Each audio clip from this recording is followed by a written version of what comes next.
मुख्यमंत्री आवास में जो बैठक हो रही थी, एनडीए कोर कमेटी की बैठक खत्म हो गई है। बता दें कि तमाम जो नेताओं के अब जो निकलने की जो सिलसिला शुरू हो गई है पीछे वाले गेट से, यानी 2 नंबर गेट है जो मुख्यमंत्री आवास का जो 2 नंबर गेट है, वो उधर से तमाम जो नेताओं जो हैं निकल रहे हैं और इस गेट से अमित शाह निकलेंगे। और ऐसे में जो बता दें कि बैठक में कई बड़े महत्वपूर्ण निर्णय लिए गए हैं, लेकिन अभी वो खुलकर सामने नहीं आया कि क्या कुछ निर्णय लिया गया है। लेकिन जहाँ जहाँ अमित शाह ने आज 2 जगह जो संबोधित किया, वहाँ पे नीतीश कुमार के ही नेतृत्व में जो चुनाव लड़ने की भी बात कही, लेकिन मुख्यमंत्री का चेहरा कौन होगा इस पर चर्चा भी नहीं किया गया। बता दें कि पहली जो उन्होंने जब सभा को संबोधित किया था बापू सभागार में, वहाँ भी उन्होंने कहा था प्रधानमंत्री नरेंद्र मोदी और मुख्यमंत्री नीतीश कुमार के ही नेतृत्व में बिहार में विधानसभा चुनाव लड़ा जाएगा।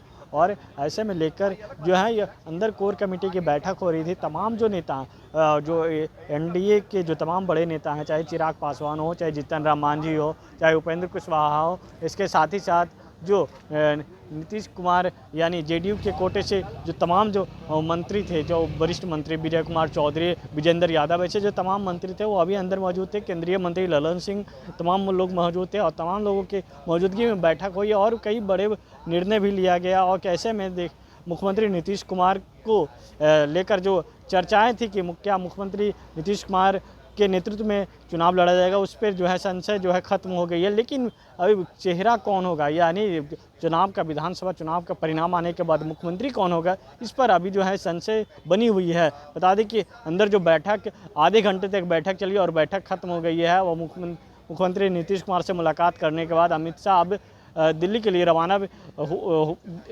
रवाना भी हो गए हैं। और ऐसे में कई जो कहा जाए तो अमित शाह जो बिहार के 2 दिवसीय दौरे पर आए हुए थे, पहले उन्होंने सभा को संबोधित किया बापू सभागार में, वहाँ भी उन्होंने मुख्यमंत्री नीतीश कुमार के नेतृत्व में चुनाव लड़ने की बात कही। इसके साथ ही साथ गोपालगंज में भी जनसभा को जब संबोधित किया तो वहाँ उन्होंने भी नीतीश कुमार के नेतृत्व में ही चुनाव लड़ने की बात कही। बता दें कि अब अमित शाह जो कल तक जो चुप्पी साधे हुए थे, अब सीधे तौर पर नीतीश कुमार के नेतृत्व में चुनाव लड़ने की बात कर रहे हैं। लेकिन अभी तक जो मुख्यमंत्री का चेहरा कौन होगा, इसको लेकर जो अभी तक है जो संशय बनी हुई है। बता दें कि 2 दिवसीय के दौरे पर पहुंचे हुए थे अमित शाह। पहले जो कल कोर कमेटी की बैठक की गई बीजेपी के नेताओं के साथ देर रात, इसके साथ साथ तमाम सांसद जो बीजेपी कोटे से जो सांसद हैं और उसके साथ से केंद्रीय मंत्री हैं, उनके साथ बैठक की गई और कई बड़े निर्णय भी लिया गया। उस कल का जो निर्देश था वो सीधे तौर पर कि महाराष्ट्र के तर्ज पर बिहार में भी जो बीजेपी का जो वोट प्रतिशत है वो बढ़ाना होगा। इसके साथ ही साथ एक और बड़े निर्णय ये भी लिया गया था कि कल की जो आगामी 6 अप्रैल को जो पार्टी के जो स्थापना दिवस है, पार्टी के स्थापना दिवस भव्य तरीके से मनाना है। और पार्टी के स्थापना दिवस पे अपने कार्यकर्ताओं को ये भी टास्क दिया था कि सेल्फी लेकर अपने सोशल मीडिया प्लेटफॉर्म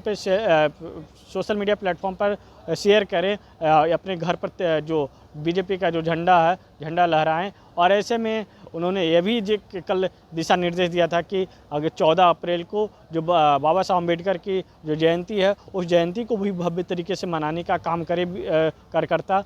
ऐसे में लेकर जो कल जो है तमाम रणनीति अपने नेताओं के साथ किए, जो उनके पार्टी के जो तमाम नेताओं के साथ, और आज जो एनडीए के जो तमाम सहयोगी दल हैं, चाहे तमाम चिराग पासवान हो, चाहे जीतन राम मांझी हो, उपेंद्र कुशवाहा हो, ऐसे तमाम नेताओं के साथ जिक्र किया गया। और लोगों से ये भी फीडबैक ली गई कि कहाँ कौन से सीट पर कौन चुनाव लड़ेंगे। लेकिन अभी तक जो खुलकर है वो खुलकर सामने नहीं आई है मीडिया के पास कि क्या कौन कौन बिंदुओं पर अंदर में चर्चा हुई है। लेकिन अंदर में चर्चाएं जरूर ये भी होगी मुख्यमंत्री नीतीश कुमार को लेकर कि मुख्यमंत्री नीतीश कुमार लगातार जो जिस तरीके से उनकी जो विपक्ष आलोचना करती है, उस तरीके से उससे किस तरीके से बचा जाए, उसको लेकर भी ज़रूर चर्चा होगी। अब देखना होगा कि अंदर से जब तस्वीर पूरी तरीके से क्लियर होती है तो क्या कुछ सामने निकल कर आता है। क्या नीतीश के नेतृत्व में चुनाव लड़ने की जो बात उन्होंने अमित शाह ने कहा, और क्या नीतीश कुमार चेहरे होंगे, इसको लेकर वे क्या खुलकर सामने आ पाता है या नहीं। सहयोगी राजेश के साथ विवेक रंजन, न्यूज़ बाज को Patna.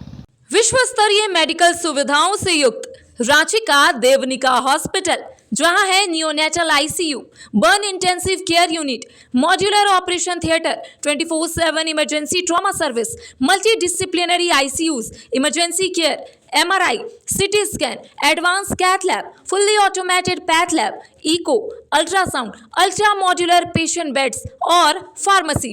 देवनिका hospital and research centre, किफायती दर पर विश्व स्तरीय इलाज। Ancillary Chowk, Tupudana industrial area, Ranchi. अगर आप देश के किसी भी कोने में रहते हैं, अगर आप पटना आना चाहते हैं और घर जैसे रहने और खाने का आनंद लेना चाहते हैं तो एक बार जरूर आएं होटल डायमंटन। संपर्क करें 9572759746, 9031859981, 0612400158 एड्रेस अपोजिट विद्या संस्कार स्कूल, रंजन पथ, गोला रोड, बेली रोड, पटना 801503।